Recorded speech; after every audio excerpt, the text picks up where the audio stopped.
Hi,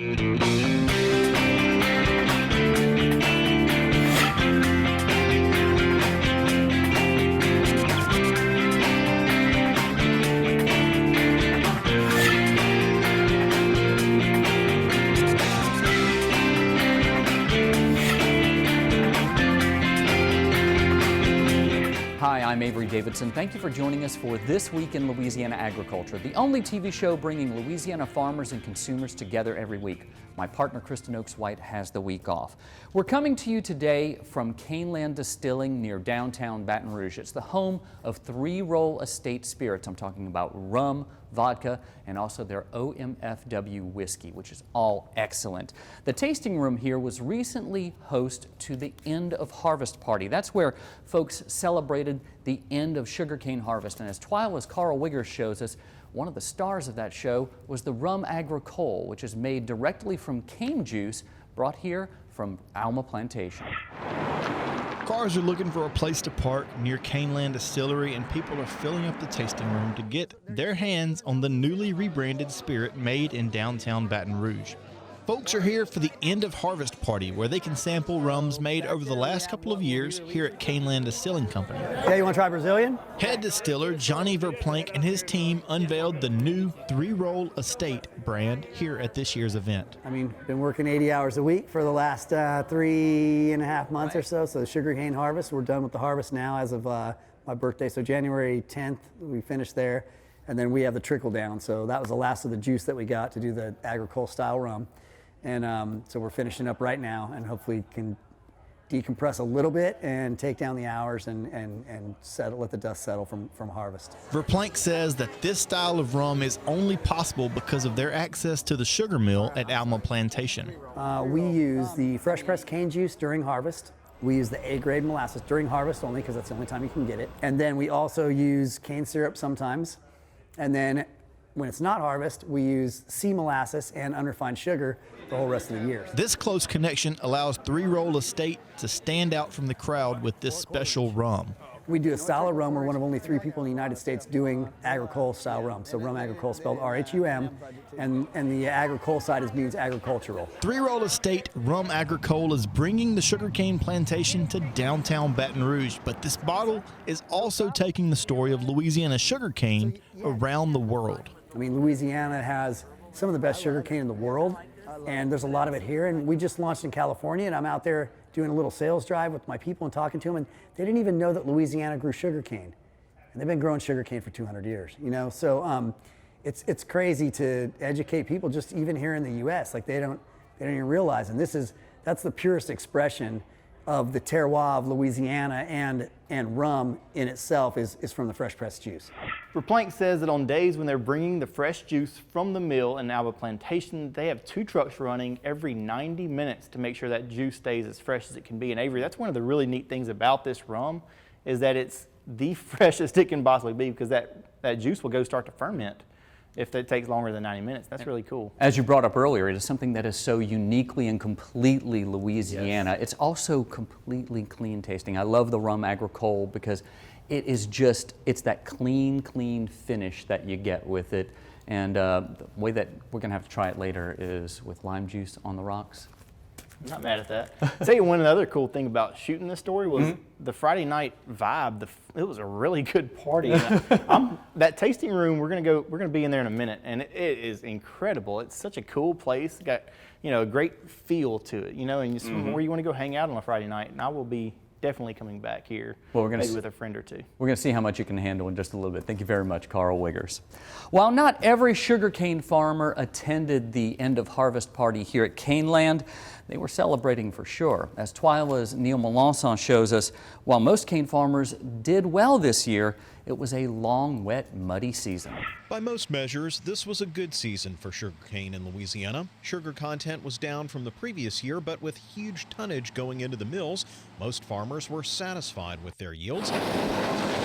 However, the rainfall was also above average this year, pretty much from the start, meaning a wet, muddy, and long harvest. We didn't get done until January, I think the 14th or the 15th. That Sunday, yeah, I think the 14th we got done. Longest grinding since I've been farming. Pete Dufresne had additional challenges as well. We caught back up with him here at the foot of the Sunshine Bridge. You might remember it was closed for much of his harvest season after a bridge accident, adding 2 more hours of drive time for his rigs.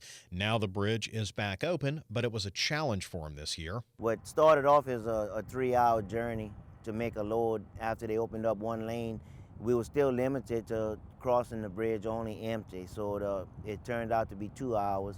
We still had to take the loaded trucks around Gramercy. Further west, the St. Mary Sugar Co-op breathed a sigh of relief as the harvest ended. Not only did that mean an end to the work, but they also avoided the polar vortex that froze parts of Louisiana in late January. We try to get in and out before the freeze comes in late January, early February. Sometimes we're more lucky than some. But this year we've had a lot of rain, a lot of mud to contend with. Ronald Hebert is one of those producers who delivers to St. Mary. He got to show off his farm during the American Farm Bureau convention. It was a good time to do it, as this was one of his best years for sugarcane ever. This would be our second best crop ever, and the price is above average, so we're going to do very well. Hopefully, it'll keep on, and we've had a couple good years before that, so we're very happy with the progress we've been making. It's good news after a long, sloppy harvest. Maybe now they can get some rest before it starts back up again. For This Week in Louisiana Agriculture, I'm Neil Mawson. While sugar content was low this year, the LSU Ag Center estimates that 1 million more tons of sugarcane were harvested this year compared to last. Acreage was also up from the prior year, and they expect it to go up again this year in 2019. While the 2018 cane harvest is now behind us, many farmers are already looking ahead to this year's crop and the work that needs to happen right now at their local FSA office. Primarily, that means getting paperwork done. With the government reopening for at least 3 more weeks, Louisiana Farm Bureau National Affairs Director Kyle McCann says those growers who use operating loans need to get into their local FSA offices as soon as they can. It's this time of year to get your operating loans lined up and go forward. Majority of growers in our state either use the direct or guaranteed loan program, so it's absolutely critical that they get moving on this. It takes some time, and these offices, while they're going to be open, it's not guaranteed they're going to be open after the 21st of February, so it's important to move on that. Coming up next week, we'll take a look at exactly what our farmers and ranchers have to go through to get those operating loans for this year. Governor John Bel Edwards was the guest speaker at the North Louisiana Agribusiness Council luncheon in West Monroe recently. The governor thanked the Commissioner of Agriculture and Forestry, Dr. Mike Strain, and the delegation for their efforts on behalf of farmers and ranchers and foresters. In Louisiana, $11 billion in economic value. That is huge for a state our size. That's huge for any state. And so it's critically important that we continue to support all the people engaged in agriculture in Louisiana and make sure that we do things that help them to prosper, because when they prosper, we all do better.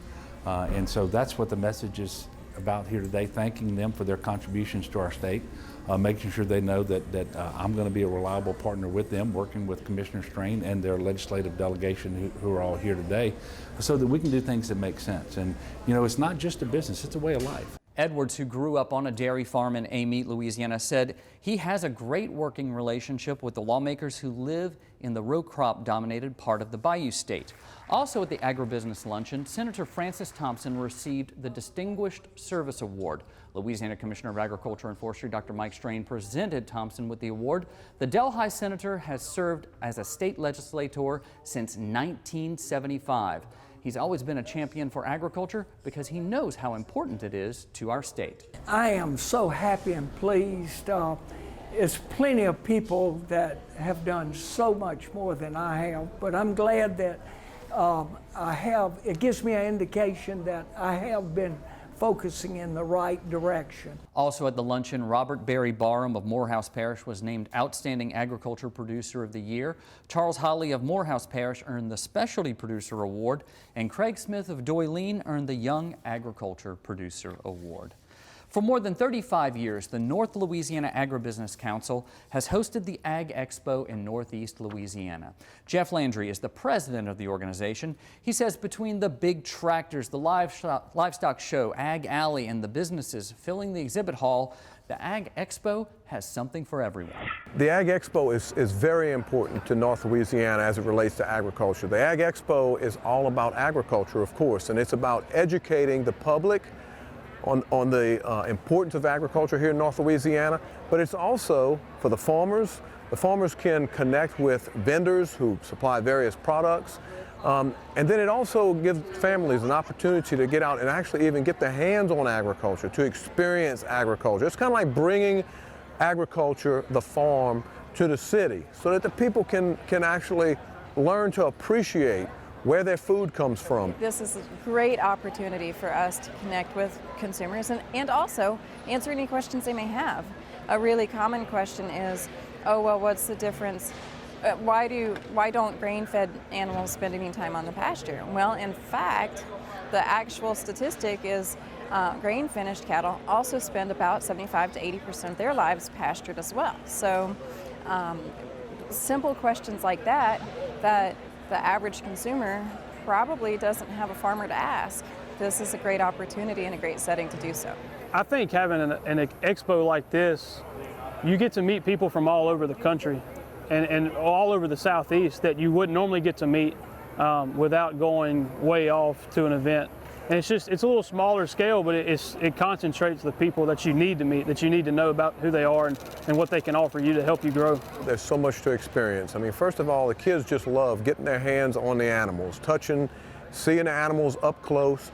We have a horse exhibit that Louisiana Tech Equestrian Club puts on. Kids can even ride a pony, you know, so that's awesome that we're bringing the farm to the family right here at the Ag Expo. People can walk through the Ag Expo main arena, even get to taste a lot of Louisiana agriculture.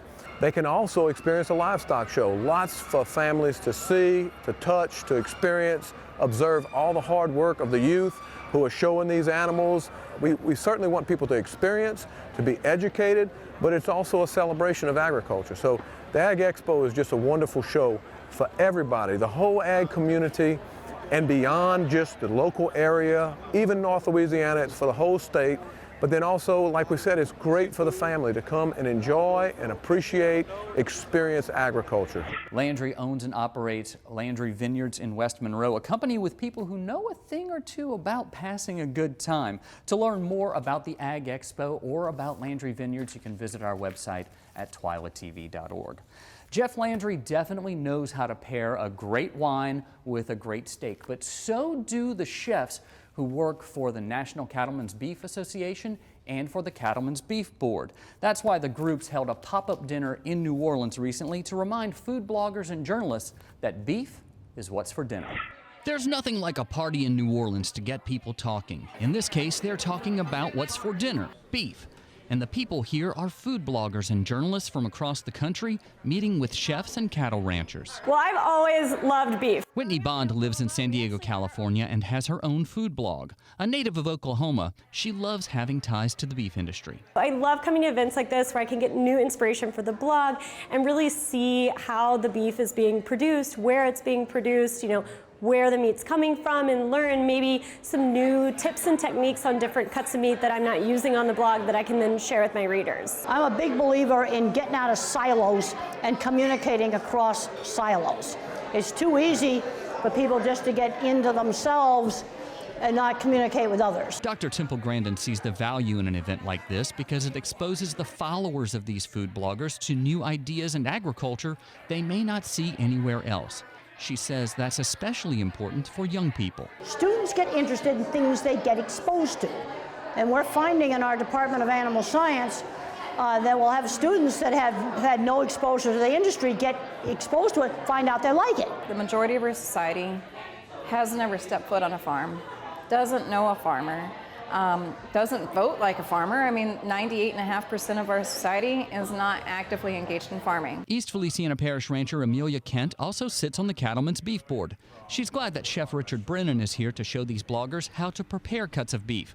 because she finds that can seem daunting to younger consumers. One of the dynamics within the beef industry that we have a challenge with is a young consumer not knowing how to cook many of our cuts, our beef cuts.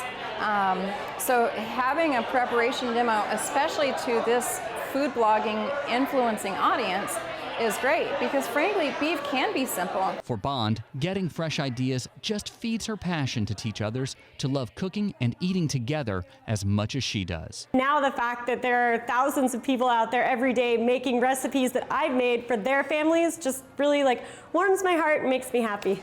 It's always an honor to speak with Dr. Temple Grandin. Aside from this pop-up event, there are 2 other places you can go to get great information about beef. One of them is the National Cattlemen's Beef Association Convention held this year in New Orleans. That's going on next week, and we're going to have lots of that for you in next week's show. The other is right there from Alexa or Google. If you have an Amazon Echo or a Google Home device, you can add on the Chuck Knows Beef extension to it and then ask anything about beef, whether it's recipes, about cuts of beef, what temperature to cook it to. I went and spoke with Chuck a little bit earlier, and now I have a great skirt steak recipe. Still to come on Twila, it's crawfish time, and we have the prices you need to go out and get some of your favorites. But first, we're going to take a ride over to the stables and check out some beautiful Louisiana thoroughbreds. Stay with us.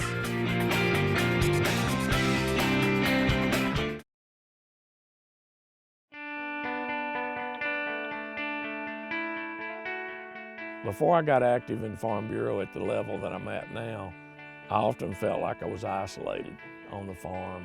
It was just me against the world. Now, with my Farm Bureau family, I got somebody going against the world with me.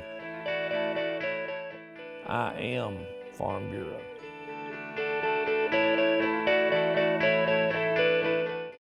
I now hope they're fighting today. I hope they are.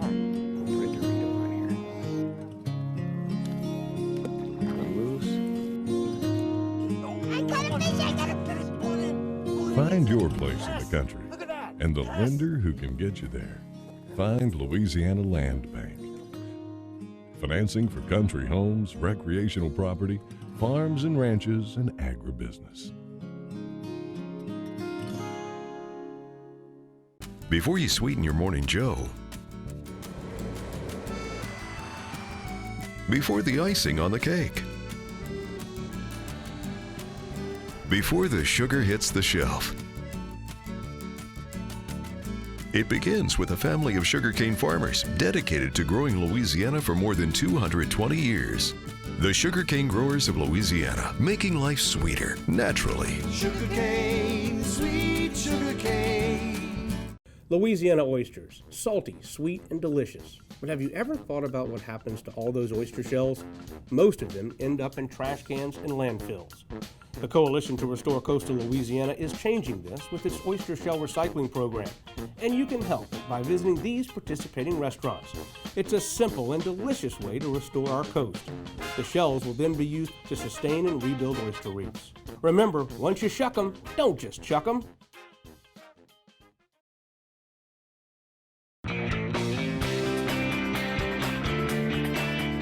We continue now with our special edition of Twila from Caneland Distilling, home of 3 Roll Estate Spirits. And behind me, you see a giant gear from a sugar mill. All around Caneland Distilling, you're going to find artifacts and implements from sugar mills, which are used as decoration. In fact, right over there, right off camera, is a cane cart you can sit inside of here on the back porch and enjoy some rum drinks with your friends.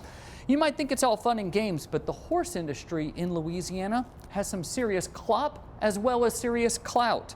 It's one of the top 10 agriculture businesses in Louisiana, and as Twila's Tammy Arender tells us, during the American Farm Bureau Federation annual meeting in New Orleans, visitors got a chance to hoof it out to a real horse farm.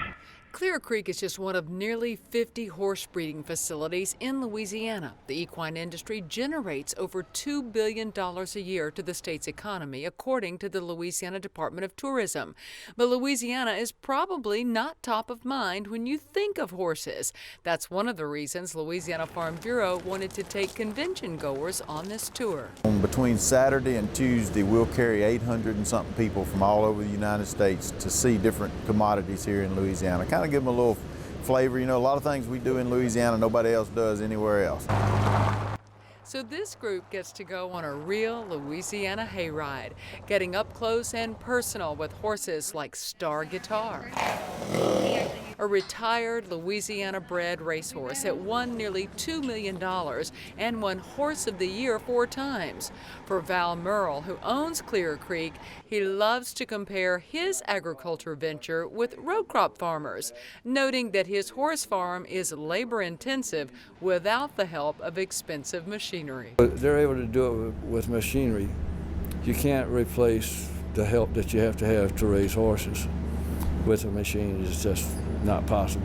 Many of those on the tour say it's fascinating to learn how things are done so differently in the South as opposed to in the North, like in Idaho, where Fred Scheffelmeyer has saddle horses. Just everything in this country is a little different. You have to adapt to different climates and different aspects of agriculture are all different. For This Week in Louisiana Agriculture, I'm Tammy Arender. Lieutenant Governor Billy Nungesser says he plans to make Louisiana the premier state for the equine industry and says that all roads to the Kentucky Derby must go through Louisiana. In fact, the Louisiana Derby this year is March 23rd in New Orleans. You heard me mention that cane cart you can sit down and have a few drinks in. Well, here I am. I'm just missing the drinks. But still to come on Twila, we're going to sample a few of the drinks here at Caneland Distilling and also tell you about what the crawfish prices are across the state. Stay with us.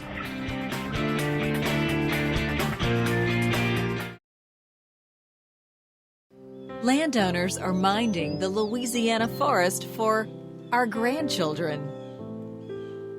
A place for wildlife, recreation, lumber for homes. It's the right thing to do. Forestry, covering half our state, all of our hearts.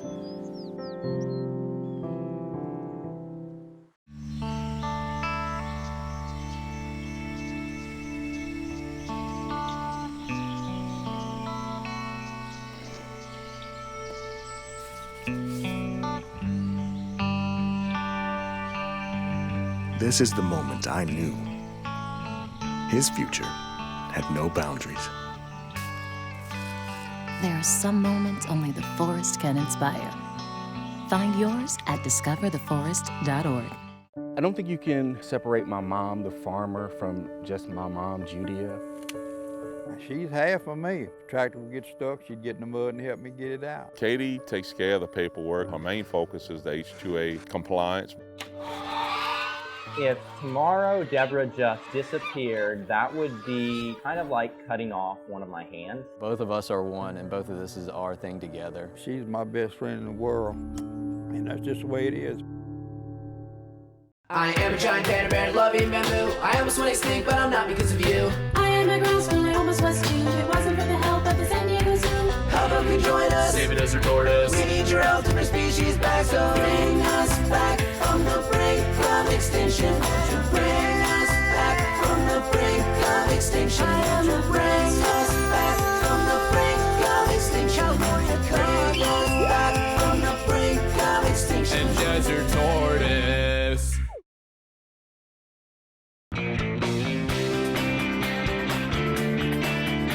We continue with our special edition of Twila from Caneland Distilling, which would be a good place if you wanted to have a good crawfish boil. So it may be winter, but most people are thinking about the next season here in Louisiana, and that's crawfish season. The first sacks of crawfish have already started to come in, and we looked around the state to see how the prices were, and some places still are not stocking crawfish, but you know where they are, you can get them. In Lafayette, Kevin's live crawfish are $4.50 per pound. Right down the road at Lanyo's, you can buy them boiled at $5.65 a pound. In Alexandria, they're a little bit harder to find for some reason. Hotheads has them at $7.49 a pound boiled. In North Louisiana, Larry P's Boiling Point in Shreveport has them live and boiled. Live crawfish is $5.50 a pound and $7.50 for boiled crawfish. And of course, the best source for the best price and the freshest product is to know a crawfish farmer.